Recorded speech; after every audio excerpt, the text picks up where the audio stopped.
Hey guys, Jason here. Welcome back to the channel.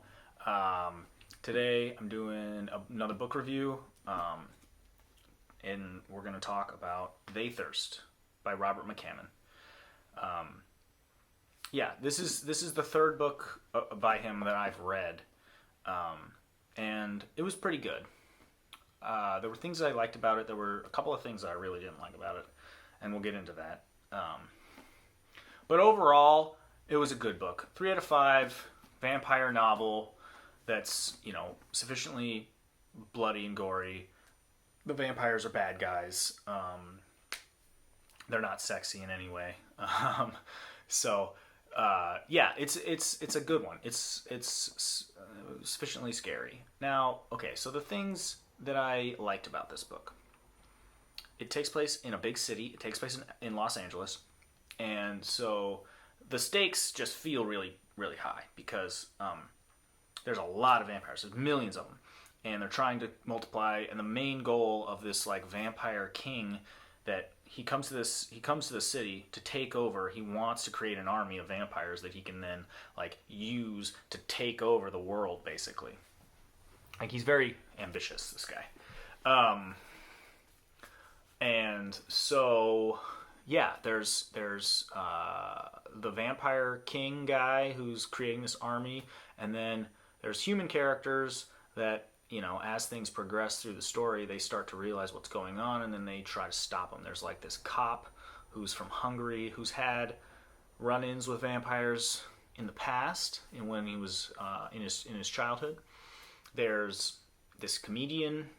Whose wife is like a witch or something. There's a priest, and there's this little kid. He's 12 or 13 or something. He's super smart pants, and yeah. So they create those are the main characters, and it's kind of about how they all kind of randomly come together in this situation, because they're all from different walks of life or whatever, but the events of the story bring them into a group, and they are the only people that can really stop him, the vampire guy, or try at least. And at that point in the novel, it's bad.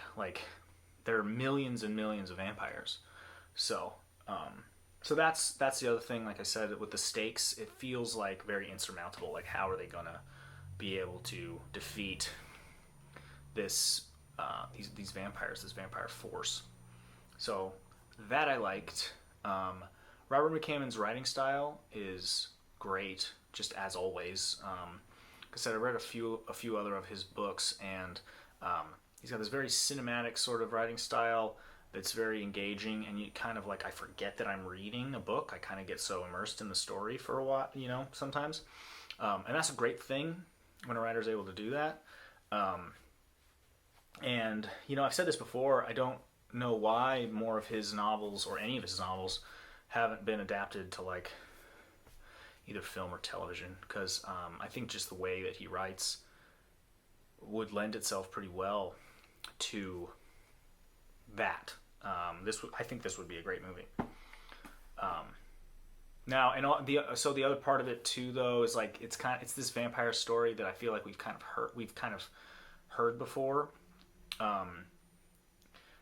It's kind of at this point kind of tropey. Salem's Lot is very similar, although Salem's Lot is set in a kind of smaller, a much smaller town than this book.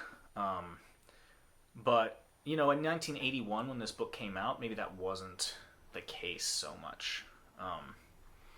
And so, yeah, I gotta think about that.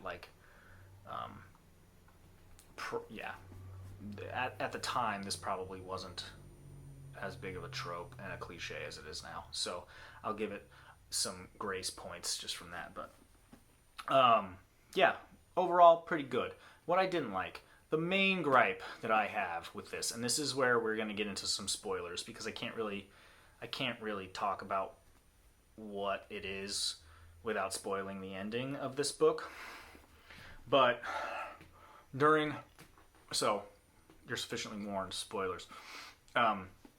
during the final confrontation between the four people that I mentioned earlier and the main vampire guy, they like find his hideout. They go up to the mountains, and it's in this castle or whatever in the Hollywood Hills, and you know they confront him, and it doesn't look like it's going to go very good. And kind of out of nowhere, there's a giant earthquake that excuse me. There's a giant earthquake that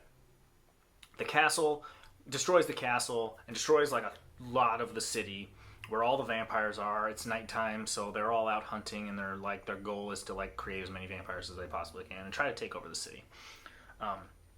So big earthquake, city's destroyed. Giant waves come and like flood a lot of most of Los Angeles. They just flood it with seawater, and a couple of our main characters end up living, but mostly they die. But yeah, so then the way that the vampires are defeated then is they're like allergic to salt water, or salt water kills them. It burns them. It burns their flesh off, which, you know, though my main gripe with the way that this ended and how they defeated the vampires is just that it's very Deus Ex Machina. I don't like that. It seems like it was kind of written into a corner where, like, oh man, we don't know how, like, we can't, there's no way to defeat this giant vampire army, so I'm gonna have to just have some natural disaster occur that defeats them, and then that's it. So kinda lame, kinda lazy writing in my opinion. But yeah, other than that, so I will also say though, it wasn't totally out of nowhere. They did set up earlier in the novel that that salt water is harmful to vampires. They did it kind of in a funny way though. Like the priest character used holy water and against a vampire earlier in the novel, and it was effective. And they were like, "Oh, cool, blah blah blah. Holy water works against them." And then we find out that he gets the water that he uses for his holy water that he blesses or whatever from the ocean. So he's using ocean water as holy water. And so, yeah. So that's the thing. So it's kind of set up that, like, you know, the ocean could be a way to kill them. But the way the whole thing goes down is just, like I said, very Deus. And I don't really like that. So the ending, it was very like, and God comes and saves the day by having this earthquake, and they all live happily ever after, kind of. There's a little bit more, there's like an epilogue or whatever where things happen that are not quite so neat and tidy, but as far as the vampire threat goes, they basically just killed them. They just all died from this earthquake. And so it's kind of lame. But yeah. Regardless, it was an entertaining read until like the last 30 pages was when that all happened. So, and it's pretty long. It's like almost, I think it's like 500 something pages. So, overall entertaining. The action was good. The violence and the stuff that's going on is very tense. So, I will say it's a pretty good novel, and it also is a pretty good novel to read during Halloween for a number of reasons. Obviously, vampires, it's spooky, it's a horror novel. It takes place on Halloween, though. So there's another reason to read it. And yeah, so I'll just put that in my little honorable mention piece here. I am going to do a Halloween recommendation video, probably here in the next few days. But there's a little bonus in case you don't watch that movie. This is a pretty good one to read. Pretty good one to read for Halloween. So, I give it a 3 out of 5, and I'm going to read more Robert McCammon. So, those are my thoughts on the novel. If you've read this book and you disagree or whatever, want to talk about it, go in the comments, let me know what you think. And if you like the channel, go ahead and subscribe, like the video, whatever. It's really helpful. And yeah, I'll see you guys next time. Look forward to new content. And yeah, have a nice day. We'll see you later. Peace.